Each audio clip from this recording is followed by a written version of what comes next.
What's up, St. Louis? Jamal Mayers here. Want a chance to watch the Blues like an insider with me? When you become an annual STL Sports Central insider, you're automatically entered to win. We're picking 2 winners, each bringing a guest to join me in the Blues Alumni Suite for the game versus the Edmonton Oilers on Friday, March 13th. That's right, Connor McDavid. We'll have free drinks, heavy appetizers, and an unforgettable night of Blues hockey. Sign up now at STL Sports Central, and I'll see you at the game.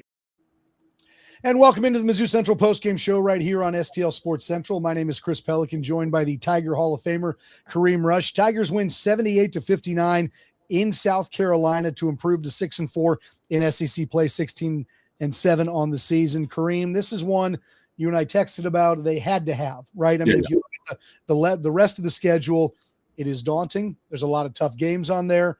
Right now, Joe Lunardi has them as the next 4 out. So the Tigers are kind of popping in the 70 to 75 range in the rankings that generally determine the NCAA tournament seedings and rankings. And so, hey, you know what? Let's just, I mean, we'll pick this thing apart for the next few minutes. But I mean, hey, they got it done, and they got it done pretty easily with an incredibly effective second half. Your thoughts from a 78-59 win in the other Columbia? Yeah. I mean, like you said, something that we definitely needed, as we kind of enter the gauntlet of our schedule and, like I said, been on the bubble. So every win is kind of a must-have for us at this point. So this is one that we were favored and need to get done. We started off hot. I thought it was going to be a 20-point blowout from the get-go. Mark jumped out early. Defense was doing well. And then we had that lull, as far as turnovers was concerned. But like we were texting, I was like, we just kind of cut those. This would be a 20-point, 20-point victory. South Carolina definitely overmatched by us, and we had a pretty solid, display from everybody, across the board. So a win's a win. Let's move on, but something that we should have done.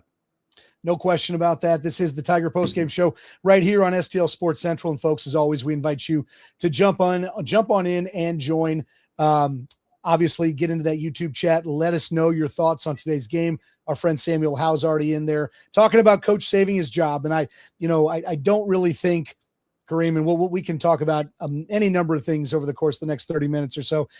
Dennis Gates' job has never been in jeopardy. It's not at the moment. And again, we can talk a lot about that if people are interested in it. Having said that, I'll be the first one to say that I think this team has underperformed this year. Second half is like, this is what frustrates me, Kareem. You saw kind of them put it together in the way that I think they're capable of in the second half. And it resulted in basically them outscoring a team in the SEC on the road by 15. They dominated the boards. They moved the ball effectively. Defensively, they were strong today. This was I hope Dennis shows this tape just to show this is what a really, really, really good defensive effort looks like. So, we saw what they're capable of. And I think if they play the way that they've played in the second half of the rest of the season, the tournament becomes a much more likely possibility because they really did everything well. And again, against a team that admittedly is probably the worst in the SEC, but nonetheless, it's a road game in the SEC, which we know are difficult. And at the end of the day, I mean, what we saw in the second half was, I would say, as good of a half as this team has played this year. Yeah. I mean, my outlook has drastically shifted from the Kansas Illinois game. I was like about to jump off the ship then. With no expectation of what we could do moving forward. Like, this is going to be a tough year. Let's gear up for next year with this higher recruit class. But, we've turned it around, and I think as Lunardi, if anybody's seen, as we've gotten healthy and our lineup is kind of solidified to that 7 and 8, rotation, we've shown that we can play with anybody in the SEC. Are we going to have our low moments where, free throws and some of the small things may come up and be an issue? Of course, we're not top tier of the team, but we're right there in the middle. If we do what we do, defend, you really rely on our go-to guy, Mark. We got Stone coming through. I think we're kind of finding our stride. But again, these next 3 or 4 games are going to be very important from our tournament standpoint. But I think overall, the last 7 or 8 games, as Trent's came back, as Stone has gotten healthy, we've seen what we're capable of doing, and we're a pretty good team. I think very true. And you and I have spent probably more time than any podcast / live show about their rotation. And today, not sure if you saw the rotation, Kareem, and the final numbers total, but I mean, this is what I've been asking for the entire season, and we got it. We got the 7 guys or the 8 guys. I think it was 7. I'm looking at my numbers real quick here, and what you see is Sean Phillips had some foul trouble today, right? So he ended up with 14 minutes, but the rest of the minutes were T.O. Barrett, Trent Pierce, Mark Mitchell, Jaden Stone, Anthony Robinson, and Jacob Cruz. And then I think that Nicholas Randall got 2 and Trent Burns got 2. Yeah. So the point is that the 7 guys who are going to make or break this team's future, they got the minutes today. We saw what they're capable of at this point in time. And again, this isn't like we're not breaking we're not diving into any crazy coaching secrets here. It's a consistency thing with this group. When they defend well, when they rebound well, and when they move the ball offensively, I mean, they're a top quintile SEC team. When they don't do those things, they can lose to anyone on any given day. And so, what we saw today was Jaden Stone with 22, Mark Mitchell with 20. I mean, they were extremely efficient from the floor. They end up shooting 46%. They're 7 of 19 from 3. I don't want to just go down the stat list, but it's beautiful. And then on top of it, the cherry on top of all of it, final rebounding numbers: Mizzou 44, South Carolina 28. That's what we need. So, and just last thing, the only negative, the turnovers, right? And we saw a bunch of them in the first half. The only reason this game wasn't a 40-point game was because of those turnovers. But again, I mean, we're nitpicking at this point in time. A really, really, really well-rounded performance. Yeah, I think guys know they were a little bit overmatched, and we had this win. So that could have explained, some of the 10 turnovers in that second part of the first half. But all in all, I think we're really finally finding our offensive identity. We've always had Mark kind of leading us, but my question all along was who's going to be that second punch. We really thought that was going to be Ant-Rod, but it's really kind of solidifying on Stone. He's an aggressive guy. You can see out there that he's a viable offensive threat. Some games he can be, 20, 25, maybe a 30-point scorer for us. So I think that first unit is really, really strong. I just really want Ant-Rod. He played well defensively. He still has some lapses. I think his confidence still needs to go up. But I think if he can solidify that second unit, playing 25 to 28 minutes and doing what he's capable of doing, we're in a really good spot. We can win these next 3 or 4 games and kind of put ourselves in a good position to make the tournament. But again, it's going to come down to executing. It's always harder to win on the road, and we got to do that. He is the Mizzou Hall of Famer, Kareem Rush. I'm Chris Pelican. This is the Mizzou Central Postgame Show, and it is brought to you in part by the Legal Buddy app. Life happens fast. 1 minute you're driving home, the next flashing lights are in your rear view. When trouble knocks, answer with confidence with the Legal Buddy app. You can connect to a local attorney in seconds, whether it's a DWI, car accident, criminal charge, or traffic ticket. Download the Legal Buddy app today at legalbuddyapp.com. Register and use the code LEGAL to enter for a chance to win a $250 Amazon gift card, always on your side. That is the Legal Buddy app. And Kareem, I feel like I need to spend a little time on T.O. Barrett. He's sort of been a whipping boy of mine for the whole season. And what we're seeing, and this warms my heart, to be real honest with you, because, where T.O.'s game was seemingly deficient in the first part of the year, as his minutes have increased, we're seeing those gaps filled. So it's obvious he is working his tail off to get to be a better all-around player. And here's a guy who I thought in the first part of the season took possessions off defensively. And I thought he did a really nice job today defensively. He was all over the place. You look at that stat. I talked about Anthony Robinson being the stat sheet filler, right? And again, he's still fighting through his stuff. Today, T.O.'s line, 14 points, 7 boards, 3 assists, a couple of steals. He is making his presence known. He is better than I thought he was. I think I need to eat a little humble pie on T.O. Barrett because clearly his energy works for this team. And like I said, where I thought he was deficient, I mean, again, he's not a shooter, and I think he knows that. He'll pop a 3 every here and again, but I think he knows that's not his game. But again, I was very impressed with how he played defensively today. And I mean, maybe T.O. Barrett is sort of this team's North Star moving forward. I love T.O. Like I said, I didn't know what to expect early on because I didn't see much of his game. But as a sophomore and now getting these more, stable minutes, you can see his impact. And like we text that he may not be as talented as Ant-Rod defensively, as far as natural ability, but it's actually his toughness. Where he plays hard. And like I said, he's been the engine behind all this, and him and Stone. Those 2 guys coming in and kind of, taking charge of their positions is helping Mark. It's definitely been kind of the turning point for us. But again, T.O. is only going to get better. Like you said, the stat stuffer, he shot 4-12, from the field. So imagine if he hit a couple threes, which is obviously going to get better as he progresses. If he can be a 33 to 37% 3-point shooter, we got a really solid point guard there. Yeah. And, Michi Johnson, who was the one guy you really had to worry about from South Carolina, a guy who's averaged 20 in the SEC before, goes 2 of 13 from the field today. T.O. Barrett was on him a lot. Again, I mean, it's just one of these things where you and I talked early in the season about this team's defensive identity and whether that would be what sort of guides its offense and pushes this team forward. And again, I think the second half, what we saw was incredible team defense, making every shot that South Carolina took a hard one. And, we sit here and we say, okay, next up, you go from worst to first in the conference. They've got Texas A&M in College Station on Wednesday night. You know what? I'm sitting here and I've watched the Aggies play a few times this year. They're a really good team. They are so fundamentally solid.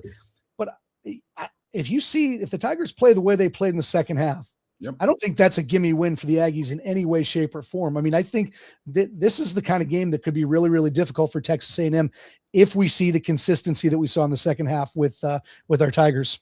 I agree. I don't think we're a gimme win at all. I think now, like you said, we got somebody that we rely on, obviously, with Mark. But now people can't double them. As we've seen, every time they double Mark, boom, they kick out the Stone for a three. So that's becoming a viable option. So I'm loving how Dennis is kind of working those two guys on the same, side of the floor. Trent has shown tremendous, versatility, knocking down shots, running the lane. And that allows us defensively to be very versatile. If we come out and now have 4 round one and having Mark running the 5, that puts Mark at a tremendous advantage, with their 5. And we can still be able to rebound with our size. So I'm really liking kind of where we are. Like I said, this was a good win all across the board. Obviously, we're still searching for that major win on the road against a really top-tier team. And I think we have the talent to be able to do that. So we'll see what happens in the next 3 or 4 games. This is the Mizzou Central Postgame Show right here on STL Sports Central. He is Kareem Rush. I'm Chris Pelican. And folks, as always, we invite you to jump into the YouTube chat and join our conversation. Dante Jackson did just that, and he jumps in with a Mark Mitchell comment. And Kareem, I'm interested in your thoughts on this. Mark Mitchell looking more and more like an NBA-level player to me, starting to be decent from 3 and better all around. I don't know if any NBA team's going to look at Mark's outside game and say, this is the kind of guy that we think.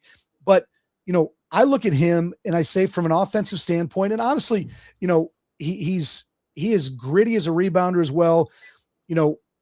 If he can maybe take the next level in sort of the defensive rebound, I mean, does he have like a Draymond Green possibility, just sort of an undersized inside guy? I'm curious your thoughts on Mark's game and whether that's going to translate to the NBA as somebody who played there for quite a bit of years.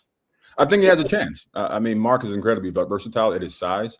So thing in the NBA is about finding your niche and what you do well. And that's more about placement. If he's a second round guy or undrafted, it's really about finding the right scheme and the right team around him to kind of utilize his skill set. But I've been incredibly impressed with Mark this year. He's showing a little bit more tendency to shoot those outside shots. And even though he don't hit a lot of them, he's shown that he can knock down some big ones. So that part of his game can certainly improve with the focus over the course of a summer. You can certainly improve your jump shot, but he has the capability, the skill set to dribble, drive. So him being able to kind of do a pull-up jump shot is only the next level of his development. So I'm not too worried about him being so limited right now offensively. He can kind of improve that stuff, but tenacity, he's tough, he's big, he's versatile. He certainly has a shot with the right team, given that, he's going to be an all SEC player, but it really remains on what team really likes him and where he can find the right place. And there's always room for guys who can finish around the bucket in the NBA in there. I mean, and he's fantastic at that. We're going to let Dante continue the conversation here because he throws in another very interesting tidbit saying he wouldn't be surprised if Ant Robinson hits the portal over the summer. Boy, that's an interesting one. Well, and you know what, like, look, I mean, I'll preface this by saying I have no inside information on anything like this. And I will say additionally, at this point in time, there's no guarantees with anyone staying around, right? I mean, things change minute to minute, but I will say that one would surprise me because I think that there is a pretty significantly just an entrenched relationship with Dennis Gates, more than just basketball related. I think Dennis has recruited him since he was a young kid when Dennis was still in Tallahassee at Florida State, where Ant grew up. But again, too, I mean, and I think maybe this question filters around a little bit more, Kareem, to can Dennis Gates have them both on the floor at the same time, right? Like, and I think we see that is something that, truth be told, is probably a reality, number one. And two, I mean, it's a good thing for this team to be able to do. Yeah, I don't think we can lose him now. I think with maybe at the end of next year, Ant Rob's been around. He loves Dennis. And guys now get 18 years in college. So if he wants to wait another year and then come back and go someplace after next year, it's going to be too much going on with Mizzou next year for someone to leave, at that moment. And again, he hasn't played well. He's been out. He's a starter. he's lost his position to someone's playing better. But I think Dennis will give him every opportunity to kind of solidify himself back in the lineup. And if it's not starting, as long as you close in the game, that's what really matters. But I think his confidence needs to build. But I don't see him leaving. But again, you never know with the portal. You never know what someone's thinking. You never know. You never know. This is the Mizzou Central Postgame Show, and it is brought to you by our business banking partner at Home Bank. From business lending to everyday banking, Home Bank has been with us since day one as a trusted partner. Business is not just about numbers. It's about relationships, and with Home Bank, those relationships make all the difference. Home Bank is the team behind our team at STL Sports Central. Visit myhomebank.bank or call 855-577-2001. Home Bank, member FDIC, more than a bank. They are your business partner, and they do bring us the money moment of the game. And Kareem, I will start this one off by saying I think the money moment of the game today for the Tigers was halftime, because whatever Dennis said to the team, they came out and all the stuff that bogged them down in the first half seemed to be gone. They were focused on both ends of the court. They took care of the ball. They continued to rebound. They were efficient offensively. So I'm not sure what it was that Dennis told him, because I could tell Dennis was frustrated in the first half with those turnovers, especially. Boy, he was getting after the officials, which is a little bit of a different thing for him. He doesn't kind of do that more often than not. But again, for me, whatever was said at halftime seemed to change the momentum of this thing, because it felt like South Carolina was back in the game. They had energy, and all of a sudden the Tigers just smothered them defensively, bunch of transition buckets, continue to kill them on rebounds, and whatever it was, it worked. So I've got halftime. Your thoughts on the money moment of the game? Yeah, I'm not mad at that. This game is really about that 10-minute lull. It's only how it was in a 40-point game. So, seeing that energy from Dennis and that aggressiveness definitely, played a role in the second half. But again, they did what they did. It's a great win. And see what happened next. The money moment of the game is brought to you by Home Bank, the team behind our team at STL Sports Central. Visit myhomebank.bank or call 855-577-2001. Tigers win this one by a final of 78-59. And honestly, Kareem, you watch South Carolina play today. They look pretty bad, but I think a lot of that has to do with what the Tigers did to them. Mizzou entered this one as a 1.5 road favorite. They end up taking care of it by 19 points. So that's an easy cover for the Tigers today. And again, we talk about the next thing. Do you think that at any point during today's game or even before that these guys are thinking about Texas A&M? I know you can't do that. You can't look forward, but they had to know that this one was important to get, and that the number one team right now in the SEC is sitting there waiting for them on Wednesday. Of course you do. I mean, that explains kind of that lull. You got that early start and thought this was going to be a kind of a closed, sealed deal. But you have no option. But sometimes you look ahead. Texas A&M is obviously a good team, and we understand that we need to get these wins in order to compete for the tournament. So you try not to do that, but it's natural to do so. For sure. Again, Tigers win 78-59 at South Carolina. The Battle of Columbia, once again, to the right, Columbia. I'm curious your thoughts, Kareem, just sort of on what we're seeing from this team offensively, because it feels like we saw a little bit more movement today.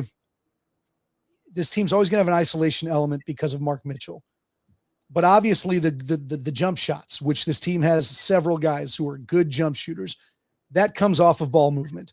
Yep. Sean Phillips was a big part of that in the early part of the game before he got into foul trouble, moving the ball down low and getting kicks as collapsing occurred.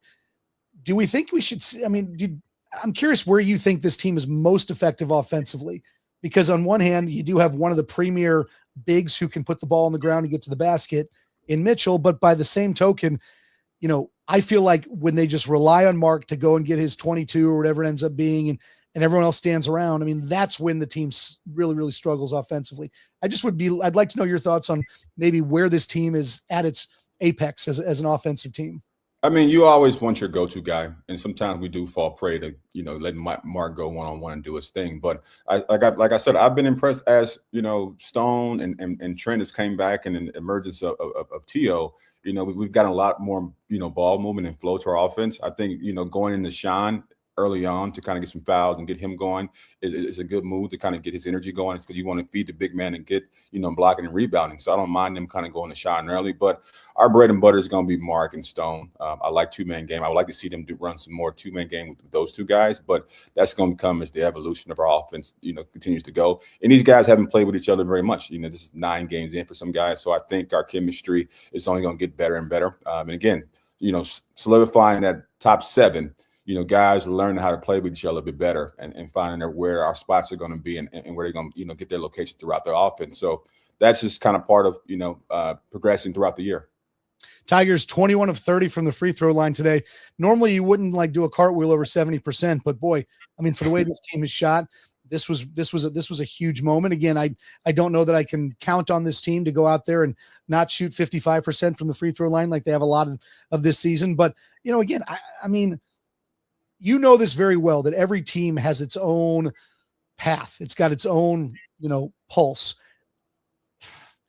Do we think it's possible that maybe some of the tough stuff, the inconsistency that we've seen over the first 2/3 of the season, do you think it's possible this team is rounding into form with 8 games left in the season? I mean, that we might be starting to see what this team is capable of?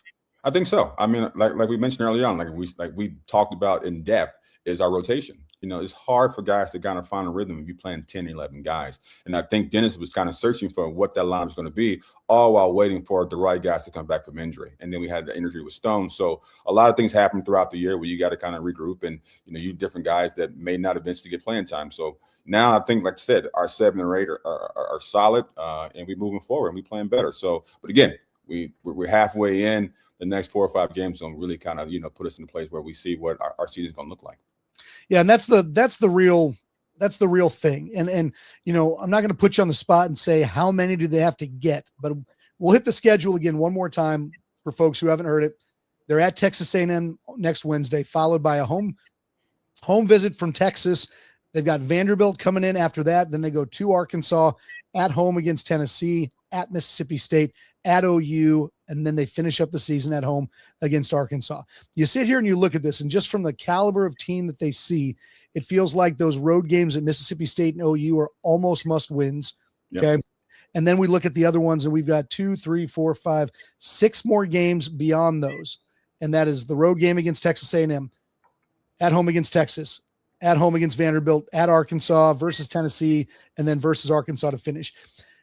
Those 6 games, and let's just assume that they win the 2 against Mississippi State and OU, which I promise you is not an assumption, but it feels like if they don't do that, then the rest of this is all kind of for naught. Out of those 6 games, how many do you think they need to get if they get the 2 against Mississippi State and OU? I think our target is 10. Depending on how we play, 9 may get there, depending on how the rest of the conference kind of plays out. But I think if we can hit 10 conference wins. Yeah, I think we're going to put ourselves in a solid position. And that will show over the last 20 or so games when we had our full lineup, our potential. And, it's not that we got to, X out the first half of the season, but I think, when people are looking at kind of our full year, when we're healthy over this course of 20, 25 games, we've shown what the type of team we can be. And I think, 10 wins in the SEC will show that we're definitely a tournament team. Yeah, that's and that's interesting. So basically we're saying we got to get 4. Right now they are 6-4 in SEC play. So they've got to get 4 out of their last 8. And again, there is none of these, and I'm sitting here saying, what are the gimmies? I mean, Mississippi State is definitely a team that's been struggling, but you go to their place, that'll be a tough game. OU is always a tough place to play. I don't have to tell you that. I know that your history with the Sooners is not as much fun as we would love. You got Texas coming in to Columbia, so you think you maybe want to try to get that one. You've got Arkansas twice. Arkansas looks like it at times is the best team. This is a tough one, man. Vanderbilt at home could be a really, really huge game.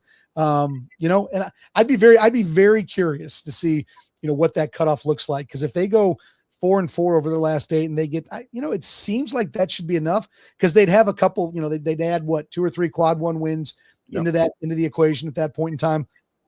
It's really, boy, it's going to be fun. I mean, and you know what? And I'll sit here and I'll say credit to Dennis Gates, who I've given a lot of grief this year. There's no two ways about that. But I mean, he's put this team in a position to figure out whether they can do this or not. Right. And that's all you want. Right. So he's got a veteran team. He's got guys, and I hope it's laid out. And you know what? Maybe he can sit there and do all the numbers with the net rankings and all those different things. But boy, if you sit there and you say, we got 8 tough games left, we got to get 4 of them, how are we going to do that? Who knows? I mean, and honestly, if the team finishes strong, that's how you want to finish, right? I mean, you want to be going into the tournament playing your best basketball. So I like that we're sitting here in February with a team that still has a shot at this thing. Yeah, our job is to project the future in tournament time. Then his job is to get these guys ready for to Texas A&M, and that'd be the primary focus. So as a player, you obviously know what you watch ESPN, you watch all that stuff. So it's in the back of your head. But at the end of the day, okay, next game, let's take care of that one and then move on. So if I was Dennis, that's what I'd be focused on. In the back of your hand, your coach, you know that target. You know what you need to do. But again, if we finish the season playing well, if we had 9-10 wins in the SEC, win a couple of 1 or 2 games in the tournament, we should be in. But I'm not making the choice. So not making the prediction at this point in time, right? Well, Samuel House says it the best. You got to protect the den. Four of the last 8 are home games. These are going to be tough ones. They got Texas, Vanderbilt, Tennessee, and Arkansas at home. Yeah, none of those games, and we're great at home too. We're great at home. So that's it. That's what this has to come down to. Well, Kareem, I'm not sure if you've heard there's a football game tomorrow. Big one. Heard about that one? I have. Well, Super Bowl 60 deserves a sports book built for the moment. DraftKings Sportsbook, an official sports betting partner of Super Bowl 60, puts you right in the center of the biggest game of the year. And when anything can happen during the Super Bowl, DraftKings has your back with early exit. If a player goes down in the first half, you still get paid out in cash immediately once your bet settles. No bonus bets, no waiting. Kareem, I don't know. Again, I know you and I talk about this, that maybe we do not wager quite as often as some of our colleagues do. But I would be interested to know your thoughts. I think the Seahawks are still 4.5-point favorites in this thing. Who you got for Super Bowl 60 tomorrow? I'm going with the Seattle Seahawks. I love the redemption story of Sam Darnold. Their defense is great. I just found out their nickname, the Dark Side, this morning watching SportsCenter, so that's cool. But I think it's gonna be a close game. New England's defense is great as well. Drake May had a great year. So I see a 27-21 win for Seattle. I'm kind of hoping the same thing just because I'm a St. Louis Rams guy and the Patriots stole our second Super Bowl, but I'm not bitter. I know it's only happened 25 years ago, but whatever. I'll get over it at some point in time. Probably not. But I will say that, I kind of tend to think I'm a Mike Vrabel guy. I know, I just think the guy can coach football. I will tell you that I think the Seahawks win this thing, but I also think it might be like a 27-24 kind of thing. So I don't know if they cover the 4.5-point spread. So I'll go ahead and take New England in this thing with the points. So in any case, you and I will have to see how that thing turns out and check back with each other on the next show. So anyway, new to DraftKings, new customers can bet just $5 and get $300 in bonus bets if your bet wins. Need you to download the DraftKings Sportsbook app now and use the code STL Sports. That's code STL Sports to turn $5 into $300 in bonus bets if your bet wins. In partnership with DraftKings, the crown is yours. Gambling problem? Call 1-800-GAMBLER. 21 plus, physically present in Missouri. Eligibility and restrictions apply. Bet must win to receive bonus bets, which expire in 7 days. Minimum odds required. For additional terms and responsible gaming resources, see dkng.co/audio. Limited time offer. Tigers beat the Gamecocks 78-59 in South Carolina. They improved to 16-7 on the year, 6-4 in SEC play. He is the Tiger Hall of Famer, Kareem Rush. I'm Chris Pelican. Kareem will start tying a bow up on this one. Again, I look at this thing and I sit here and I say there are very few statistics, with the exception of the turnovers, and that just has to get better. No two ways about it, where you can't be impressed with what this team did today. Might have been their most complete outing of the year, again, minus the turnovers, and hopefully this leads to something big moving forward. Yeah, I was about to say, from top to bottom, probably one of our better performances. Like you said, we didn't have that small lull in the first half, which would have been probably our best performance of the year. So definitely encouraged by where we're going. The next true test is kind of where we're going to be with A&M and see kind of where we stand. But, kind of momentum what we have now, the trajectory where this team is going. I'm impressed with Dennis. Have been able to turn this thing around? Guys are playing well, and we see how the second half of the season goes. It is a massive, massive test for the Tigers on Wednesday as they travel to College Station to take on Texas A&M, who is currently 7-2 in the conference. They are tied for first place right there with Bucky Ball, their new coach, Bucky McMillan, I believe is that his name. What's his last name? I'm not even sure. Anyway, but Bucky has led the Aggies to a renaissance down there in College Station. Who cares about Buzz Williams? He's up in Maryland doing his thing. So Texas A&M, obviously a very, very good team. Well, one more order of business before we get out of here. It's 2:38 right now. What you got? I got some over there at the bar. You got some over there. Well, Tell you what, I'm going to go ahead and read this real quick, and then we're going to chat about what you got at the bar. So the Yeah. Mizzou Central Postgame Show is sponsored in part by University Spirits' new Rivals Bourbon Collection featuring the black and gold. Taste the tradition in every sip from University Spirits, a company created by our very own Kareem Rush and his brother Brandon. This brand is not just a product, it's a celebration of legacy, culture, and the connection we share over a great drink. University Spirits is here to elevate every sip, one story at a time. To pre-order, visit unibrandandspirits.com. Even Yes. if you're not a bourbon drinker, support one of our favorite Tigers. Grab a bottle to display at home. That is unibrandandspirits.com for the new black and gold bourbon collection. University Spirits, taste the tradition in every sip. Cheers. And Kareem, I'm going to have a sip of this while you tell us what's going on. So we are live for pre-orders now. I was able to all approval for the TTB has been established. So now we're taking pre-orders. Our first orders will be shipped in the end of the month. Great juice. I got a chance to try it last week. The sorghum is amazing. One of my favorite bourbons, not being a homer, but really it's one of my favorites that I've tasted. The KU one is a little terrible, but I mean, still good. But still good. But yeah, so go ahead and go to Unibrands and Spirits to pre-order that now. And like I said, our first order shipped out end of the month. Well, that is good news, my friend. I'm going to finish off this one. I got to go get myself a new bottle, so I'll get my order placed. As well.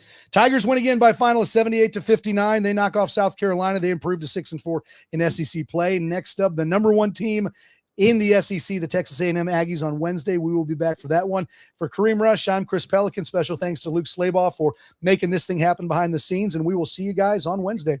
MIZ.